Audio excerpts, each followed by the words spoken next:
All right. Welcome back to Prepping with Sarge. I've got a very special guest to join me today. Welcome back to T2 from Titan Preparedness channel. How are you doing today? I'm doing well. How are you? Doing great. I'm glad to have you on here. We got some fun stuff to talk about today.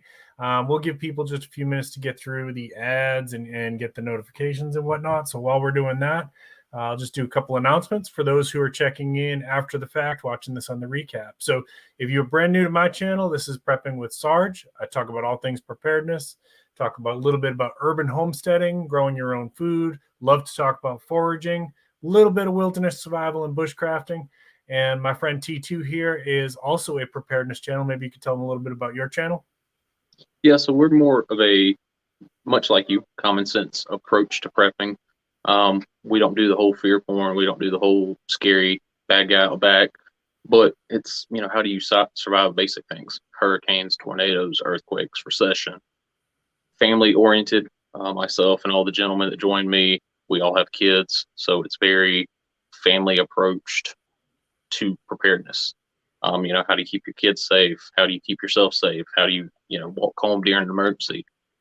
But yeah, and we do a lot of gear testing. We do pros and cons on all the products that we review. So we try to keep it honest. We try to keep it, straight down the line. If I want to buy something with my own money, I'm not going to tell you to do the same thing. Exactly. And we're actually, for those of you who are just tuning in, I see a couple people breaking through those ads right now. Digital Prepper, always good to see you. Prepper Days, always good to see you. I saw Van City Prepper in there a little while ago, and Van I was on her channel not too long ago, and she had mentioned maybe the three of us could get together at some point. So we'll try to set that up. Betty Crocker, you guys getting ads for Betty Crocker? I see these messages about Betty Crocker in the chat. Well, we are going to talk a little bit about gear today. That's part of what we're going to talk about. Basically what we're going to talk about today. So those of you who are tuning in, what we're talking about today is the Bugout challenges that I have done and the Bugout challenges that T2 has done, which are very, very different. I'll tell you, and we'll tell you how they're different. But we're taking Q&A. So if you all have any questions, please go ahead and throw them into the chat. We'll try to get to everybody's questions. I did get a couple questions sent to me as well through Instagram, and so we're going to talk about what worked, what didn't, what gear we used, anything we would kind of dump out of there. So I'll go ahead and get started first. So my challenge was a personal challenge to myself. It was based on T2's challenge, which he will tell you about in a minute. But mine, I would say, was more of kind of a beginner's challenge. Okay, so what I did was I took all my Bugout gear and I went out and I set up my camp first, and then I hiked 5 miles. I took a couple meals while I was out there. One of them is a snack that you'll see in those Bugout videos if you've been watching the last 3 videos that I've released. And another one was a meal that I didn't show you in that series, but it was actually I showed you in like one of my meal reviews. So I did a couple meal reviews. I'm sorry, I did a couple meals while I was out there. One was uncooked, one was cooked. Did some plant identification on mine because I try to, as part of my approach to wilderness survival, I prefer to personally carry less food, but rely on my skills at identifying plants and things like that in my area. That can be good or bad because I can carry a little bit less weight. But if I somehow ended up in an area outside of, where the plants that I know, if I was visiting my brother in Arizona or something like that, I really don't know a lot of the wild edibles in Arizona. So it could hurt me in situations like that. I'd have to rely on some of my other skills. I also, in mine, tried to identify some viable water sources, which is kind of tricky because we both live in South Carolina, different parts of the state. My part of the state is very, very salinated. It's very salty water. So there's not a lot of fresh water to even find in my region. Now, the footage you saw, I was inland about 70 miles. So there was fresh water available for me there. So the big differences on mine was much shorter. I only did 5 miles, and I dropped some of my gear right at the onset. I dropped my bedroll and I dropped my tent. Okay, so I was carrying much less weight than T2 was. Okay, so mine is achievable. I will tell you that. Now, I will tell you it wasn't as easy as people might think. There was a challenge. It was challenging. We'll get to some of that tonight, but it's doable if you're in moderate health. Okay, now T2s is for you advanced people out there. Do you want to tell them a little bit about your challenge? Yeah, so the Titan 10-mile challenge, our most recent, we take our bags, Bugout bags, get home bags, whatever you want to call them, whichever bag you want to use, and we do part of the Foothills Trail. And we do 10 miles each day, 10 miles camp, 10 miles down. So the first 3 miles, like it's almost instant. You hit the trail, you go past your first water source, and then it's just straight up a mountain. And it's that way for 2 miles, 3 miles, flattens out, and then it's kind of like hilly up and down the rest of the way. If you've ever seen the Foothills Trail or know about it, tons of videos here on YouTube about it. It's just switchback after switchback. Myself and a buddy named David, we did it colder months last year, maybe springtime, I think it was. And then me and my buddy Austin, we turned around and did the same challenge. I did a lesser pack on that challenge, but it was the hottest day of the summer last year. So it was 98 degrees, 95% humidity. Again, you're climbing mountains for 10 miles. It was rough. It gets rough. There's times where you're just like, I want to turn around. I want to go home, but try to knock out at least as much as you can. Yeah. Would you say for yours, especially the August one, was the mental challenge as hard as the physical challenge? After the first 3 miles, once it flattens out a little bit, then yeah, it's all mental. For that first, heck, even that first couple thousand yards, it's all physical. And then you break past that and you're like, okay, this is mental. That one, especially the August challenge, was physically just so exhausting. You live in South Carolina, I live in South Carolina. Humidity is treacherous. And so you could drink so much water, but it wasn't really helping you. And then it became just physical. I think that one we only did like 8 out of 10. So we kind of failed it a little bit. But yeah, a lot of physical in the beginning and then mental the rest of the way. Yeah, so those of you who are tuning in, I know Van's from Canada. The South Carolina climate, what it's like here, because this was an important factor for both of our challenges. Actually, we get very, very mild winters typically. He gets a little bit more of a winter than I do because I'm on the coast. But typically, like we're talking like a couple weeks of cold in February and January, and then we're hitting into very, very long fall and very, very long spring and an exceedingly long summer. So by May, we will be here on the coast. We'll be at high 90s, and the humidity is really the problem. It's not even the heat, because I've been in Arizona, I've been in Nevada, I've hiked in the desert where it's very, very dry. It's doable as long as you're hydrating. It's doable. The humidity here is, like 60, 70%, 80% in August. So you cannot cool down, and it's a problem. It's actually dangerous. The sweat is not evaporating off of you because the moisture in the air is as thick as the moisture on your clothes. And so the way that your body cools down is it has to evaporate. It has to come off of your body. And so that doesn't happen. So it's very, very easy to get overheated.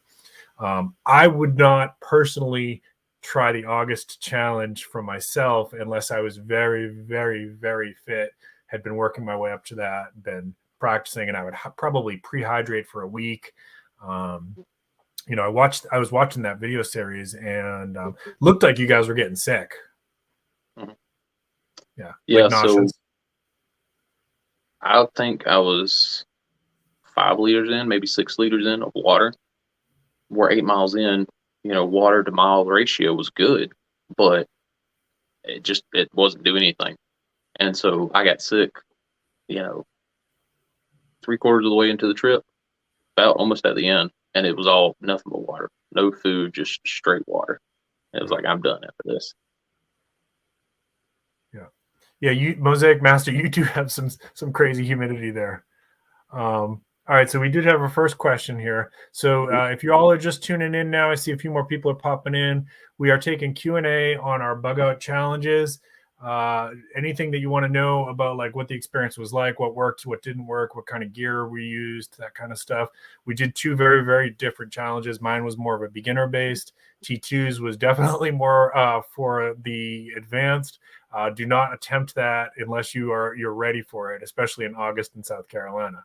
So Van City asked our favorite brand of food for Bugout bag or food preferences if you aren't Sarge the Forager. So I do carry some in my bag. I do carry into my get home bag. I do carry some. I will tell you that I am a big, big fan of Good to Go. They are, for me, the best tasting, but Mountain House is also really good. And I do carry some MREs. If you watch my MRE reviews, you'll know that the only caution I have with MREs is make sure you are hydrating, because you could get a plumbing problem, if you understand what I'm saying, and that's going to make your trip even worse. If you can add some fresh foods, if you're using MREs, that's fine. But if you can hydrate a lot and add some fresh foods, that will help to probably prevent that. What about you? So MREs aren't bad. I don't pack down a lot of them, but I normally at least like to have one meal. So either an MRE or a Mountain House or Wise Food Company, something usually about at the end of the day. When I'm actually moving, when I'm walking, jerkies, Slim Jims, single spams, things like that. Favorite brands, probably just Mountain House, because they're the cheapest, unfortunately, that actually taste good. I tried a breakfast, campfire meals one time, and they were just like some random brand I found online, half the price, not very good. So Mountain House, I'll stick with them. Haven't met a flavor I didn't like so far. Yeah, their stuff's really good. Bacon asked, make sure you're getting your electrolytes in. If you were just having water, you could have been flushing. Definitely something you got to consider. I do carry a little bit of iodized salt and sugar in my pack. Do you carry an electrolyte pack or anything like that? Yeah, so for that August trip, I was doing keto for like a month, maybe. And so there was no carb retention. There was no water retention. And so all the water that was going in was basically straightly coming out one way or another. And so, I mean, you play the hand you're dealt. Real world, I've been doing that diet for a little while. That's a real case scenario. I do have drip drop. I do have liquid IV now, just to kind of replenish those carbs, because I don't eat a lot of carbs throughout even hiking trips, which helps your body retain water. But I'll keep like a packet of salt or a little bottle of salt in my bag, and anytime I'm snacking, I'll salt it down a little bit. But yeah, electrolytes are definitely important. I've in all of my hiking that I've done, and probably my longest was 18 miles in a day, which was many, many years ago. I never had cramps or anything like that. I know that is an issue for some people. Have you run into that? Cramping? Yeah. Not as much as blisters and chafing. Do you carry moleskin for that? What do you use for like heel blisters and stuff? Leukotape. I've been watching a lot of the hikers, and they say it's 10 times better than moleskin. Really? It's pretty good. It's basically like Cobain, like you would use when you do blood, draw blood, and it's basically you wrap that, and that stuff does not come off for like a week. So it's called Leukotape? Yep, Leuko tape. It's like $8, $10 on Amazon. I'll check it out. All right, let's see. DP said he's got a harvest tray. Guess we're coming over. That's good stuff. That's a good prep to have. I had two, so Mosaic Master has 2 grapefruits and a couple of bananas. Yeah, it's definitely good to get that potassium in. Bring none of that with me. Bacon says not just sodium, which is very important, but potassium. Yep, potassium, calcium, magnesium. So I do. If I'm doing a lot of hiking, I do carb. Now I do sometimes do keto cycles too. When I'm trying to drop weight, which I probably need to do that right now. But if I know I'm going to be hiking, I do eat carbs.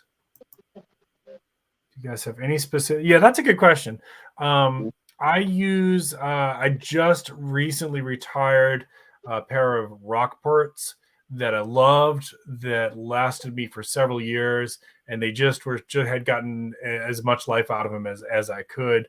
And I was sad to see them go, and I couldn't find that exact pair anymore. They had discontinued. So I recently switched to Timberlands, and I'm still kind of breaking those in, but so far so good. And like I do the half, I don't know which Timberland it was, I don't remember, but like half ankle hiking boot. What about you? So my favorite pair has been Kybers, Tactical Research Kybers. It's a work boot, and I order them every year. And so when they no longer good enough for work, I'll carry them on the trail. Just a nice, it's full size boot, but it's super lightweight, and it retains your foot. I used them a lot when I was military active duty, and lightweight pair. But if we're doing like a road march, tennis shoes, something like that. Yeah. But trail walking, you need something a little bit thicker. Right. And the ground's uneven and whatnot. I keep some tennis shoes in my car for my get home. But I also keep a pair of old hiking boots in there for who knows what. And I also have another pair that I keep in there that's like really, really lightweight, breathable, from when I used to play airsoft. I don't remember the brand, unfortunately. But I remember that because we were in South Carolina, I got like the most breathable boots that I could possibly find, and they worked great. They like wick the sweat off of you. I'll have to pull those out for a video. On one of our challenges, my buddy David did like logger boots because he wore tennis shoes the first time, blistered up. So he put logger boots on and then did 10 miles, even a road march. Dude, his feet were like sandpaper by the end. Oof. I used like half a roll of Luco tape on him. But yeah, definitely test your footwear out. All right, here's a good question. So in terms of like wild game, I am not a hunter. I'm a forager. But I wouldn't be able to eat those anyways. I have a severe shellfish allergy, so those wouldn't do anything for me. If I had to source my protein, I probably would be going for small game, squirrels and things like that. And in one of the videos, I kind of show you some game trails and things like that you can see, and they're pretty. Small game is pretty abundant. You're not going to get a ton of meat off of there, but in the situation like that, if I had to, I'm not looking to harvest a full deer. I would just kind of need a little bit of protein to kind of keep me going. Do you guys do any of that fishing or hunting when you're out there? Usually not while we're out there, but if we're doing, just a little day trip, we'll try to set out some snares or something in legal spots. That way we don't get, busted by DNR. But crawfish, crawdads, they're basically, if you catch them, you can have them. Like they're a nuisance up here. So they say, hey, any creek, any river, have at it. Okay. If we're doing like on my house, on my land camping, yeah, we'll definitely like try to do some small game if it's in season, squirrels, rabbits, something like that. Got some people joining in. I see Modern Refugee. Thank you for joining us. I saw Kentucky Survivalist popping in. Thank you so much. Always good to see you. Let's see if I missed anybody else. All right. Van City uses, what is that? Solomon S. Labs from Mountain Racing. Oh, okay. Gotcha. Very cool. Hiking sandals. I've never tried that. I've been worried about like trying something like that because the places I like to go, we got snakes and we got fire ants and we got black widows and we got brown recluse, and I don't know. For me, I'm not a fan of the hiking sandals. It's not going to work in this environment, I don't think. Oops, I saw another one there. Bacon uses Columbia hiking boots. Sounds good. I've never tried them, but I'm sure I like Columbia products. All right. I think we caught up on questions here. Fred Petros, thanks for joining in. Appreciate you. Closed toes, not too bad. But the stones. Yep. All right. So next question, I guess, for you and me would be what kind of lessons did you learn? Is there anything that you would do different? Is there any gear that you would be like, yep, ditching that, don't need it? Or gear that like, oh, I absolutely have to get this next time?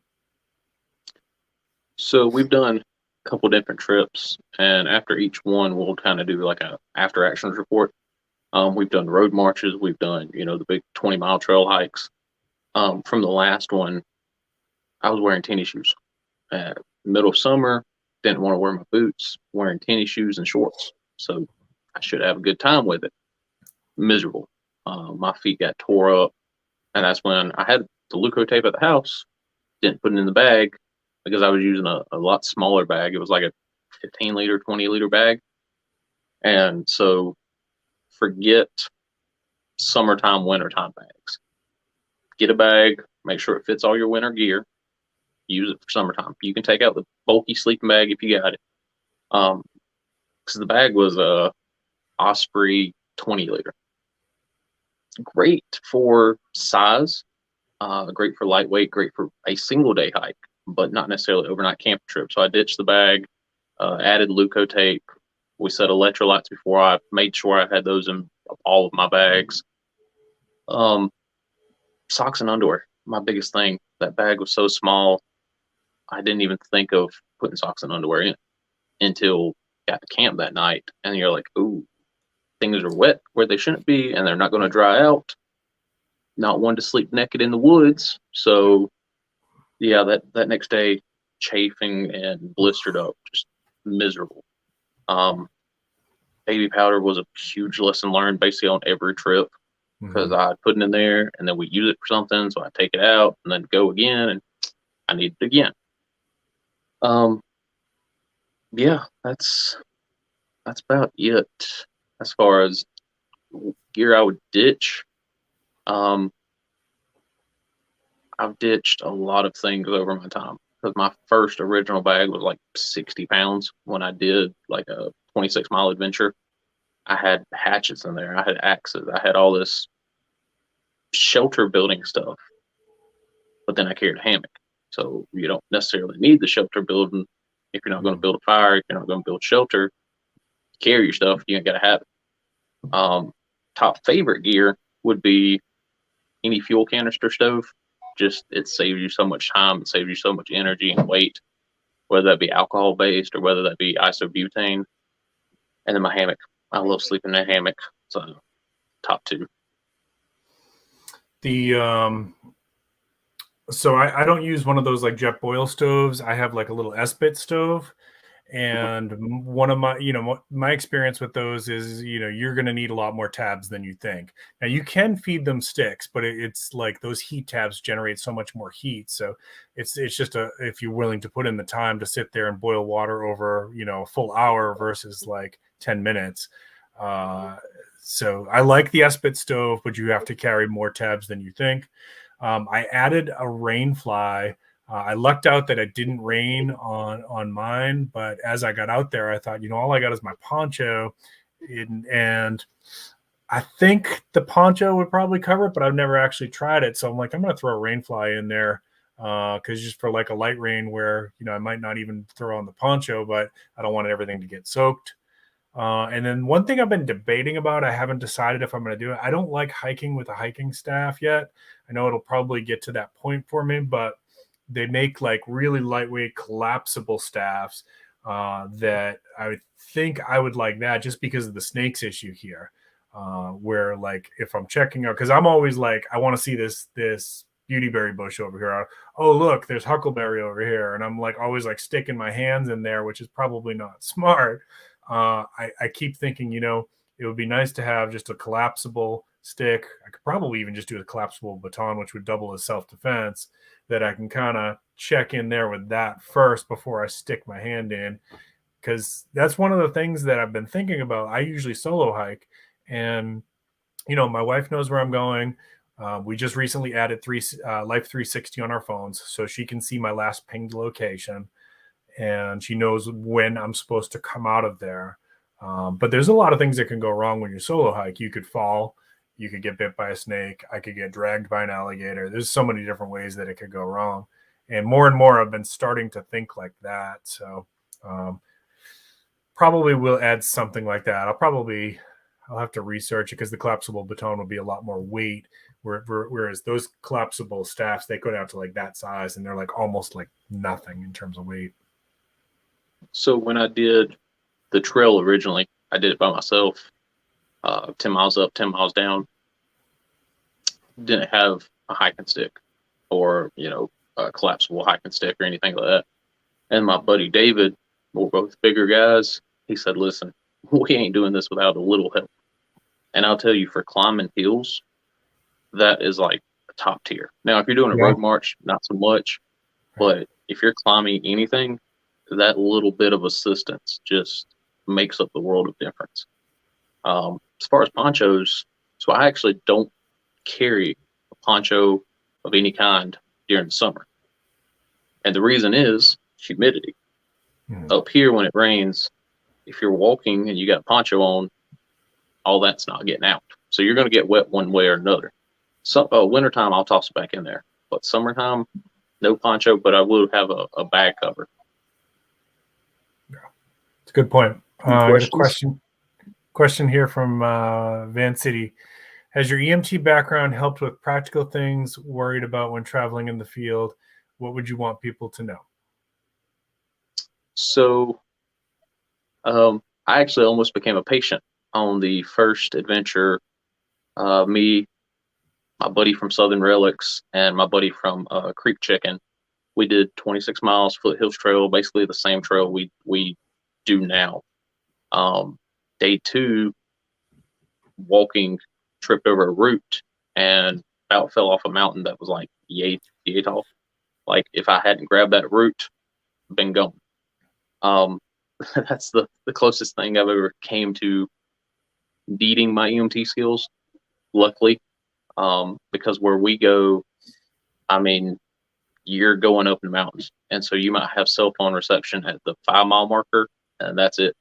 So luckily, no one's been hurt yet, other than blisters and chafing. But luckily, we've had some issues like sprained ankles. Luckily, at the end of the trips, but nothing where, oh crap, we got to stop the adventure. We need actual medical assistance.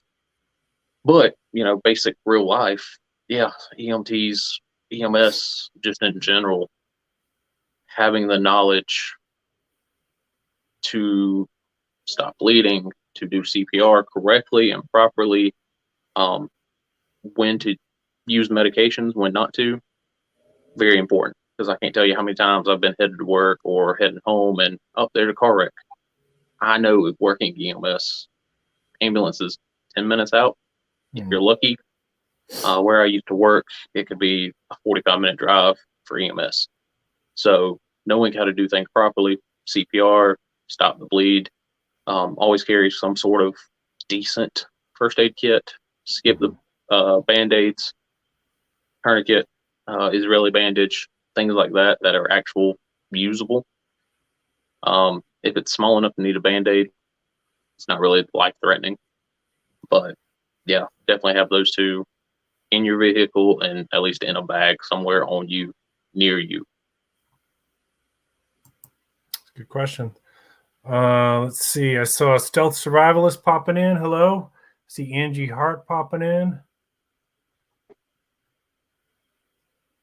So Stealth Survivalist, we did 2 different challenges. I did a very mini challenge, basically dropped my gear at a camp and did a 5-mile hike and did a couple meals as part of that hike. Did identify some wild edibles, some water sources, possible shelter sources if I needed them, and fire starting resources, things like that. T2 did a 10-mile in, sleep overnight with the gear. Then these were both with packs, although his was heavier. 10 miles in, sleep overnight, 10 miles back, up a mountain, down a mountain. Yep. Let's see. Good to see everybody popping in. Thank you so much. Let's see if I missed any questions here. If you saw a question that I missed, let me know.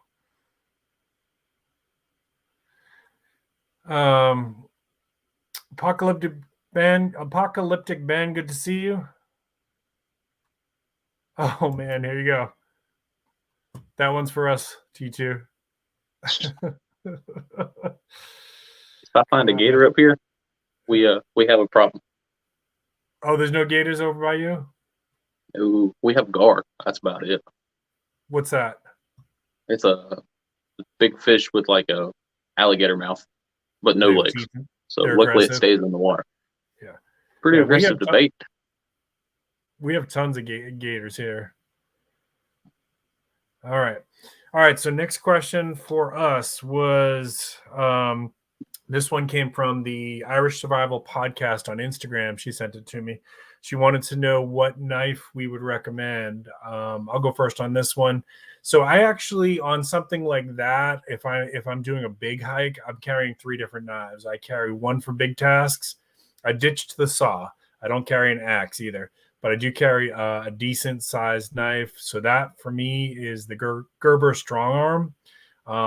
If my budget ever allows it, I would probably upgrade that to an Essie or a Tops. But that's my big knife for big tasks. My medium knife, which is the one that ends up getting used the most, is a Mora Companion.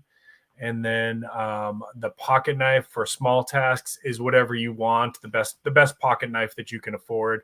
I'm not glued to any particular pocket knife because I have several that I like to rotate around. But I keep one for big, one for medium, one for small. What about you, T2? Yeah, so I'll carry Civivi pocket knife. My buddies up at New Age Tactical did a review on it. They loved it. I said, "Why? I'm in the market for a new pocket knife." So that'll normally be in my pocket. More companion on my bag, and then I'll have like some other fixed blade in my bag. Not necessarily bigger, not necessarily smaller. Basically, whatever I have laying around the house, it'll go in there. If I can't get it done with a fixed blade, apparently it doesn't need to get done. So I'm like you, ditch the axe, ditch the saw, just a fixed blade. What's your dream one if you had pie in the sky budget? Ooh, probably the SC5 or SC6, I think. Yeah, but just that's probably my next purchase for my bag. But I balance weight with usability. I like my Mora super lightweight, but I never really use it. The only thing I'm cutting open is MREs or cutting open, mountain house meals. Pocket knife does the job, but I do need something for heavier baton. So, Kentucky Survivalists just wanted us to review on the stove. So I use a little Esbit stove that uses heat tabs.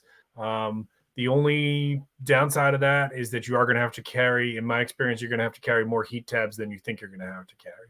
And T2, what do you use again? Some sort of isobutane stove, usually. Gas is at Walmart. The only problem is if it runs out. And you said you use the Osprey bag. What bag were you using? So the last trip I was using the Osprey Daylight, but my normal Bugout bag is the Osprey Kestrel 48. So pretty medium-sized hiking bag.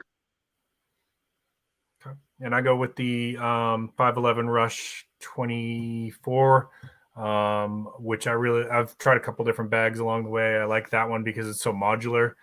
In the videos, you can see, what you can do with the outside of it, attach pouches, however you want to stage them. I carry 2 water bottles.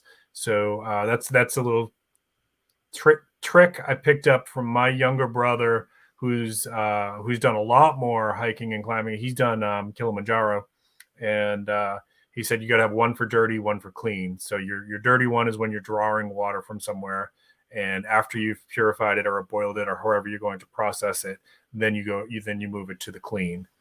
What do you do for water storage? So normally just 2 plastic water bottles. And the reason I do that is it's lighter weight and it fits directly with whatever water filter I'm using, whether that be the Sawyer Mini, the Micro, the Hydro Blue. they all fit right on top of it. Yeah, I used the I love the canteens Sawyer before. I used the metal canteens before. They're great, especially if you need to boil, Klean Kanteen's like 40 ounces of water. But it came to the point where, when do I ever boil water? And then I have my stainless steel canteen cup if I need to. But if I'm boiling water, I mean, we're 4 or 5 layers deep by that point. So we're done past the water filters. We're done past the bleach, the purification tablets. So if it gets to that point, then I'm definitely in trouble. Smith & Wesson blades and the Border Guard. I'll have to check that one out. Heard that. Yeah. And Kentucky uses the gas stove. Ontario chopper. Ontario makes great knives. That's a good choice. And Civivi makes good knives too. I've had my eye on the Elementum. $6 Walmart machete. I got one of those. I got a Walmart machete in my truck. Yeah. Thank you, Dove Season. Thank you for tuning in. All right, so we are getting near the end here. Shelter, I think we kind of hit on that, but just to review, I prefer a single man tent. I've done some reviews on what I'm currently using, which is the Teton Ultra One. I have done what you're doing, and it just seems a little bit hard on my back. Some people have said I'm not using it correctly, I'm not sleeping correctly, but you do what? The One Wind series of hammocks, either the single or the double, 11-foot, comes with the Ridgeline. Amazing suspension system. I sleep sideways, and so especially around here, we got rocks and roots and all this other stuff. I've tried a tent before and just not a fan. Great if it's raining, but not a fan usually. Do you throw a tarp over the top if you think you're going to get rain? Yeah, I've got a nice lightweight rain fly from Outdoor Bottles, and I'll toss it on. But depending on what the weather's looking like. I have not seen the Raven Crest out the front. I'll check that out. And I do like K-bars. I use the Dozier a lot, which is a really affordable pocket knife, but it really overperforms for its budget. I got mine for under 20. I think they're around 25 now because of inflation. But you'll get, for $25, you're getting a lot of knife out of that Dozier. And I have my dad's K-bar, fighting knife, whatever. I don't remember what model it was. I do like K-bars. I've used them before. I used the Seal Pup as well. I think that's a K-bar brand as well. So they're good.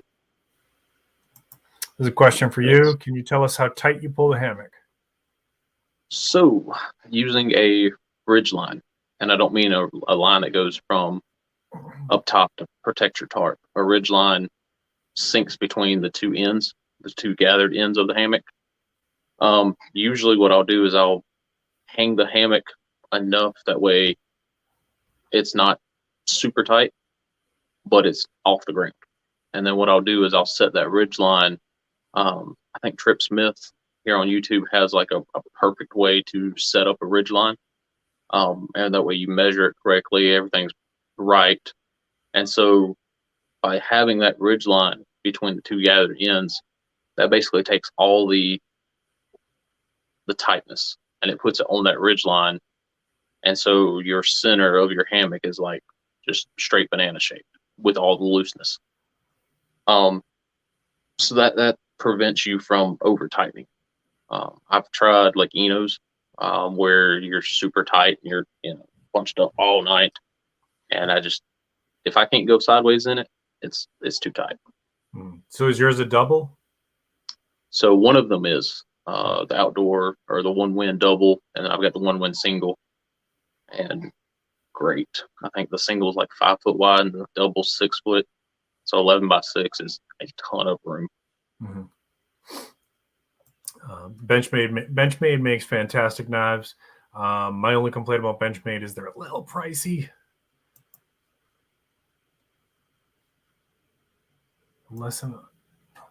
Okay, make sure you put your tent to the east of any trees or any covering from the sun if you don't want to bake. Ended up getting a 12-foot gazebo to go over my tent. That's cool. That'll definitely give you some good rain protection. Oh yeah. Her healthy home. Good to see you. I'm sorry. I did have a question. So you hiked without your sleeping setup, right? So where would you have put that onto your bag? How would you have attached it? Yeah, the bedroll is basically just a very, very light bivvy, and that goes on the. I do that on the bottom, and then the tent. You have to kind of mesh it over the top and strap it down. You think that would have affected? You think that would have affected your shoulders the more you walked? Oh yeah, on your neck. Oh yeah, yeah. It would have been uncomfortable for sure. Yeah. Yeah, mine was definitely less physically rigorous. In fact, I will say for my 5 miles with my pack, the pack wasn't an issue really. The heat was, because even though mine was in October, it was still warm and humid. The heat, about mile 2 in for me, I started, and I think it was because I was talking to. I was like, wow, I'm a lot more winded than I usually would be at 2 miles. So that's when I stopped, kind of rehydrated, and had a little snack there, and that's when I did that part where I was showing my bag. And then after that, I got a second wind. I was okay for the rest of it, but it was the heat was a little rough. Yeah, but if I had all that other weight, because that probably would have added. Let me think about this for a second. It probably would have added about 18 more pounds, I think. That's a significant. A lot more to put on your shoulders and your back, yeah. And my back. Go ahead. I'm sorry. I think that's one of the biggest things to do this challenge. It doesn't matter if you do 5 miles, if you do 10, 20 miles, is how does your pack carry? How does your gear ride? How does your shoes hold up? Your boots hold up? You can watch all these loadout videos. It doesn't tell you anything, but watching people actually getting out and doing it teaches you so much more, because you're like, oh, Preparedness had issues with chafing or issues with blisters. Maybe I need to look into that. What if that was my case? I know Van City said she was going to get in on it, so looking forward to that. Finally glad you knocked one out. When did you do yours? October. So all that footage was October. Yeah. He's in a boat. Too much rain. I think Palmetto Prepared did one too, where he did. I don't know if he stayed overnight, but he did 10 or 20 miles with his pack on a walking track just to see what that was like. So that video is out there too. There's been a few people that have done similar, not a ton. Yeah, not a ton. For everybody that's got a bug out bag video, I'd say maybe 5% have actually tried to walk with it. Yeah. Yeah. People have their televisions in those things.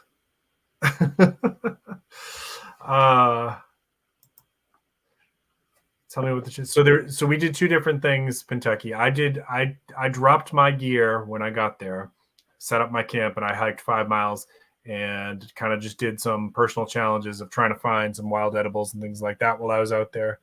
And T2 did 10 miles on a mountain, up a mountain overnight, and then 10 miles back. Yeah, so the basic challenge is just take your bag out of the closet and go walk with it. Whether it's a road march, whether it's in the woods like me or Sarge, just walk the walk. If you can talk. Basically, because we've seen so many bags that are 70, 80, 90 pounds full of junk. Just take your bag and go walk. Bag's supposed to save your life. Chances are we might never have to use it, but if it needs to save your life, you need to make sure you can carry it. And so strap it on and go walk. That's the basic challenge. Again, 5 miles, 10 miles, camp, spend the night, be like Palmetto Prepared and walk around a school track. Just report what you've learned so that we all can learn from you. When Andy or Anthony did his Palmetto Prepared, again, he was on a school track with a lightweight bag. He said the bag was fine, but his boot, he had some slip-on boots. And those are boots he wears every single day. He's like, man, 4 miles in, blistered up. 8 miles in, feet destroyed. Good for a day, but let's say tomorrow you have to do another 10 miles. What lessons, extra socks, leukotape, moleskin, things that you're not going to learn just sitting on a couch watching YouTube. And also, I mean, it is fun. I mean, it's depending on what level you do. If you do 5 miles like me, or you do 20 miles like T2 or something in between, you are going to have fun. You're going to get good stories out of it. You're going to challenge yourself. You're going to learn a lot about yourself. You're going to test out some of your gear while you're out there, which is really important. Like, we can all buy the nice SE knife, but do you actually learn how to use it? Do you learn how to build a shelter with it? Do you learn how to do firecrafting with it? Do you use your stove? Like, do you if you ever had an emergency where you had to get out and use your stove, you want to kind of know how to do it. If you ever want to use your hammock, you kind of want to know in advance how to put that hammock up, right? So you got to test out your gear and figure out. I've gone through over the years so much equipment because I think that, I buy something, I use it, and then I'm like, this doesn't really perform the way that I wanted it to perform. I don't rely on this. Or sometimes it's just like, it's pretty good, but I upgrade, and then I can use the original piece to set up somebody else's pack, or I can gift it to somebody who doesn't have any equipment, or I can keep it as a backup for my get home bag or whatever. But you got to use your gear. Like, we all love our prepper gear, but you got to use it. You got to learn it. You got to practice with it. You got to play with it. So last piece of gear I was going to ask you about, T2, fire starting kit. So I did a series of videos that, well, it's actually probably going to be one big video that's going to be coming out where I tested numerous things, natural fire start, like natural tinder, and some man-made stuff. And my favorite, of course, I love the ferro rod. You don't need a ferro rod. You can use a regular lighter. But the ferro rod's just so much fun. And I keep like a Fresnel lens, a magnifying glass in there, and I carry a lighter with me at all times. So I've got 3 different ways. And I usually keep a book of matches in each bag too. Not a book, box of matches. And then for my fire starters, what worked really good was wood shavings, believe it or not. Like, from like just whittling off some wood shavings worked fantastic. Man-made ones, the Wazoo survival ones, worked really good. Those were actually probably my favorite. What about you for Firecraft? So EDC, carry a lighter all the time. I got 3 or 4 in my bag. Like you, the little small thing of matches, and I do the like heavy duty waterproof, stormproof matches. And then Bigfoot Bushcraft, they've got a massive ferro rod. I'll carry that. And then for the actual starters, normally a bag of lint, a couple pieces of wet fire, and then Bigfoot Bushcraft has like a little fire tender, a little fire tab, break it in half, and it does pretty good. Even when wet, I did a review video on it. So if I can get a fire going with 3 different ways and 3 different starters, I guess I'm not getting fire going. But Right. I think all of mine fits in like a little sandwich baggie, so it's not even that massive. Yeah. My entire kit's like the size of a cell phone, basically. Let's see. Bacon, that sounds awesome. Man, you're going to get, next time you go out and do something like that, get some footage. Forget the boots, Nautica hiking sandals.